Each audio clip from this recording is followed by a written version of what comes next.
الجزائر اليوم تعترض وتحتج على هذه المناورات العسكرية الفرنسية المغربية. بداية نود أن نعرف منك أكثر، لماذا هذا الاحتجاج؟ ما الذي تقرؤونه في توقيت وطبيعة تلك المناورة؟ أعتقد بأن الرد الجزائري كان من خلال الإعلان عن مناورة عسكرية بين فرنسا والمغرب على الحدود الجزائرية، وأكثر ما أثار استفزاز الجزائر هو التسمية التي اختار هؤلاء لهذه المناورات شرقي 2025، وهذا يتزامن مع المطالب المغربية التي أصبحت أكثر متجددة في الخطاب الإعلامي المغربي بأن الجانب الفرنسي قد اقتطع خلال احتلاله للجزائر أراضي من شرق المغرب وضمها إلى الجزائر، وبالتالي عودة الأطماع الاستعمارية والتوسعية للجانب المغربي هو ما يستفز أكثر بالنسبة لتسمية هذه المناورة. علاوة على ذلك، لا أعتقد بأن هذه المناورة كانت سوف تكون لها هذا الاحتجاج الجزائري لو كانت العلاقات الجزائرية الفرنسية على ما كانت عليه من في طبيعتها بأنها عادية دون وجود أي توتر، أو كذلك الجانب المغربي لم تكن هناك قطيعة دبلوماسية بين الطرفين. لكن عندما تكون حالة تأجج من الأزمات أو عديد من الأزمات بين الأطراف الثلاثة، فأعتقد بأن أي سلوك لأي طرف سوف يحسب من الطرف الآخر بأنه المعني به، وبأن هذه المناورات هدفها الأساسي هو النيل من الأمن الحدود الجزائرية وتهديدا للأمن القومي الجزائري. وهذا ما عبرت عنه السيد ماكرمان عند لقائه بالسفير الفرنسي هنا في الجزائر، وكذلك حاولت الجزائر أن تبعث برسائل إلى فرنسا بأنها سوف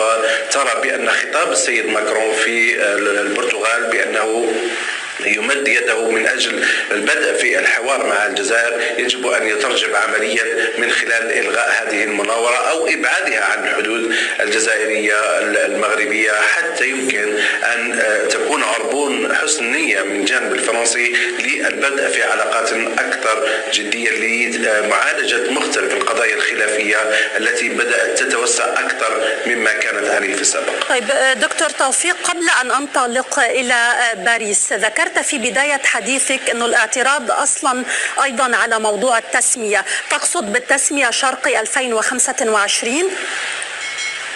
نعم، شرقية 2025 التي تعتبر استفزازا للجزائر مع الدعوات التي نشهدها من خلال أحزاب سياسية أو كذلك منصات إعلامية ووسائل الإعلام والعديد من رجالات السياسة المغاربة الذين يرون بأن العديد من المناطق في الجزائر هي ملك مغربي، وبالتالي هذا تعدي على السيادة المغربية، وهذا ما ترفضه الجزائر جملة وتفصيلا. نعم، اسمح لنا أن ننتقل الآن إلى باريس وأرحب بك مجددا معنا سيد محمد. إذن الجزائر تعترض على هذه المناورات التي لا ترى فيها روتينا عسكريا عاديا، بل تصعيدا وتعكس أطماعا مغربية، والدليل على ذلك اسم هذه المناورات وتنظيمها في منطقة الراشدية بالقرب من الحدود الجزائرية. هل هي كذلك بالفعل؟ أهلا وسهلا. بالنسبة لسؤالك، هو من المنطقي بشيء طبيعي أن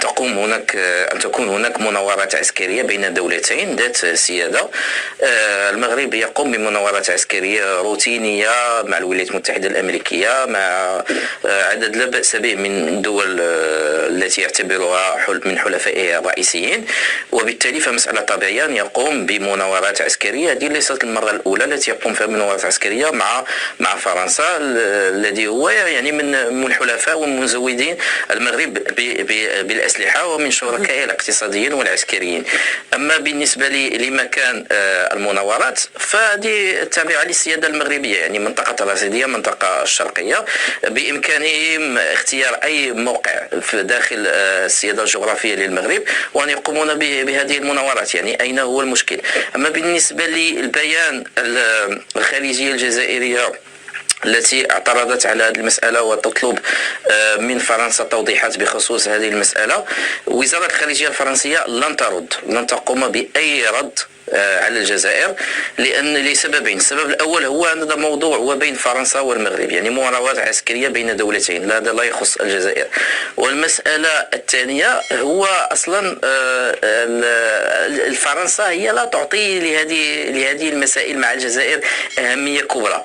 في حقيقة الأمر فرنسا حاليا الرأي العام والأحزاب والحكومة الفرنسية وحتى الرئيس الفرنسي ايمانويل ماكرون وهو منهمك يعني بشأن الحرب الروسية الأوكرانية والخطر الروسي وعلاقته مع الولايات المتحدة الأمريكية والمسائل الكبرى مثل هذه المسائل يعني الصغرى، مثل هذه المسائل يعني لا تعطي أي أهمية، وبالتالي ففرنسا لن تقوم بأي رد على بيان وزارة الخارجية الجزائري.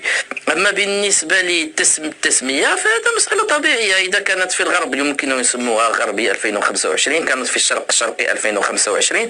هذه مسألة ليست لها علاقة مباشرة بقضية الصحراء الشرقية، لأنه مادام أن المناورات ستدور في منطقة قرب الرشيدية، منطقة يعني داخل السيادة الجغرافية المغربية، فهذه مسألة لا تناقش. بالنسبة للخطابات يعني المغربية أو الإعلامية الفرنسية حول قضية الصحراء الشرقية، هذه فقط هي مسائل تاريخية، يعني يحدث كل يوم أنه يتم يعني إعادة الاعتبار للقصة، يعني ما حدث بين المغرب والجزائر أيام الاستعمار الفرنسي واقتطاع الأراضي التي تم اقتطاعها سنة 1952 وإدراجها مع الجزائر وحرب الصحراء في سنة 1963. لكن في نفس الوقت على واقع الأمر المغرب هو لم يطالب حاليا بشكل رسمي بالصحراء الشرقية مادام أنه لم يضع أي ملف رسمي لدى الأمم المتحدة. هذا لا يعني أنه لن يضعه مستقبلا، أنا لا أعرف صراحة، أنا أمثل فرنسا لا أعرف، لكن بإمكانه يعني أن يضع الملف في المستقبل. اسمح لنا أن ننتقل مجددا إلى الجزائر. دكتور توفيق، إذا لعلك استمعت ربما إلى ضيفنا، المناورات تجري في الشرق، فمن الطبيعي أن تسمى بهذا الاسم، وبالآخر هذا المغرب أكبر المستوردين للأسلحة من فرنسا، مرتبط مع فرنسا باتفاقيات عسكرية دفاعية كبيرة جدا. إذن لماذا كل هذه الحساسية الجزائرية؟ لماذا النظر على أي تعاون مغربي فرنسي على أنه يضر بالأمن القومي للجزائر؟ قلت لو جرت هذه المناورات في توقيت غير التوقيت الذي تشهده العلاقات المستعدية الفرنسية لما علقت عليه الجزائر، وهناك العديد من المناورات التي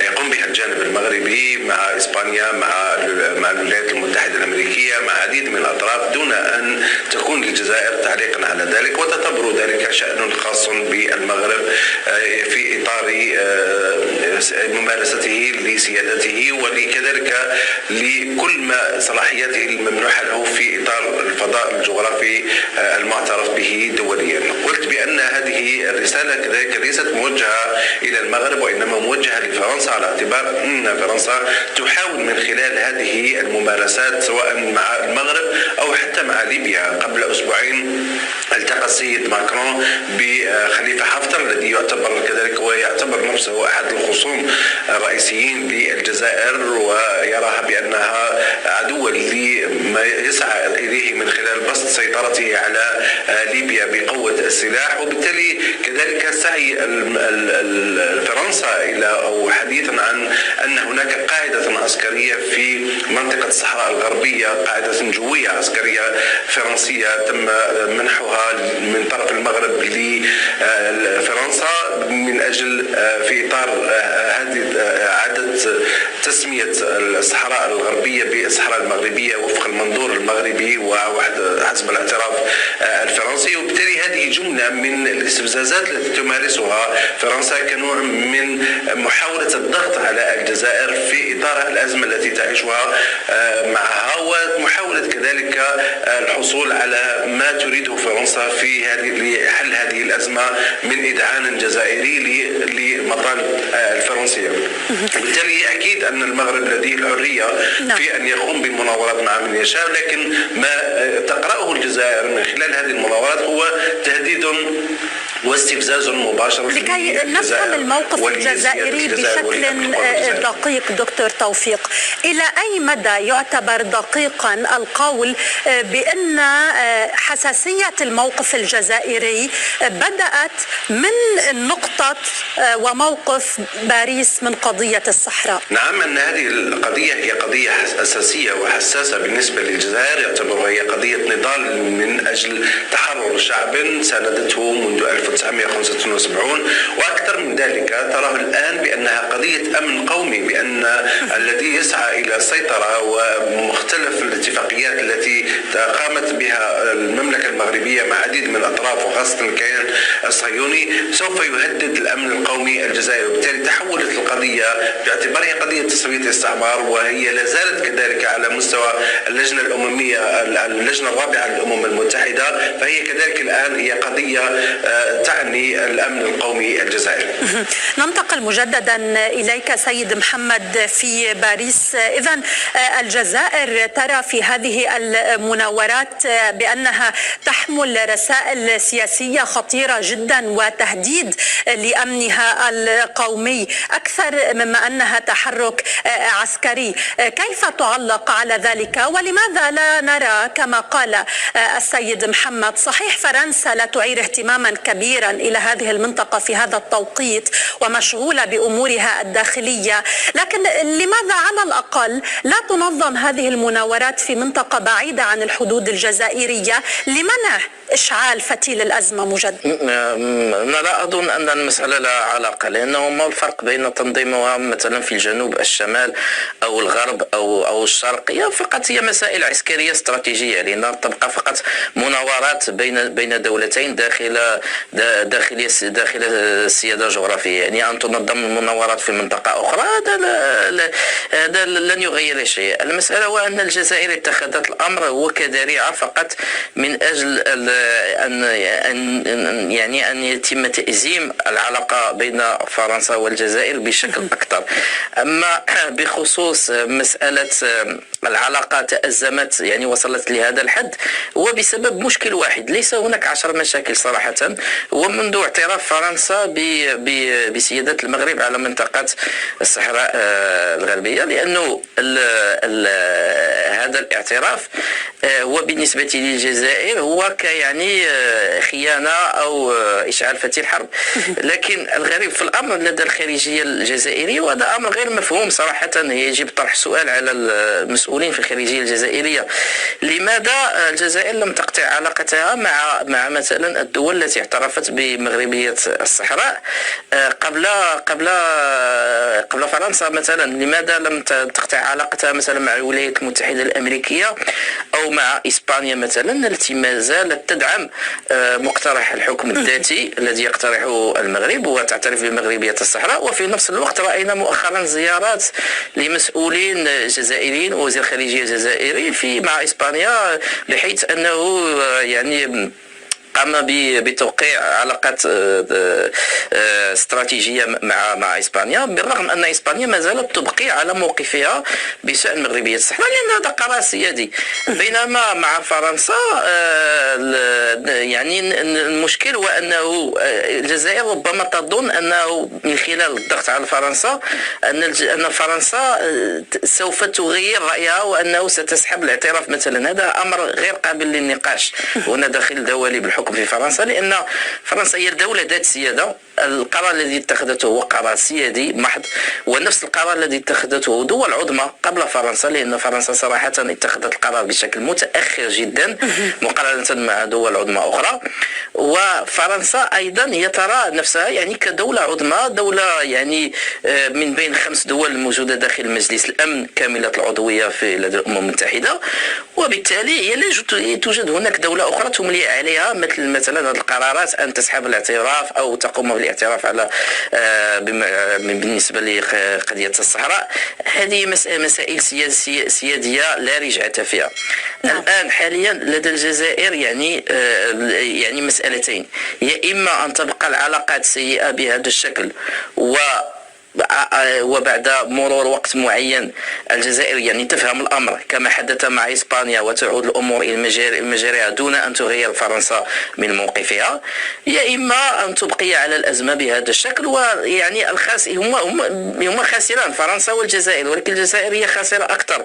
لماذا؟ لأنه إذا رأينا حتى من الناحية الاقتصادية فرنسا تستورد تقريبا أقل من 7% يعني من الغاز الطبيعي من الجزائر. يعني بكل سهولة العام المقبل 2026 بإمكانها استيراد 7% من الولايات المتحدة الأمريكية، النرويج، أذربيجان ودول أخرى.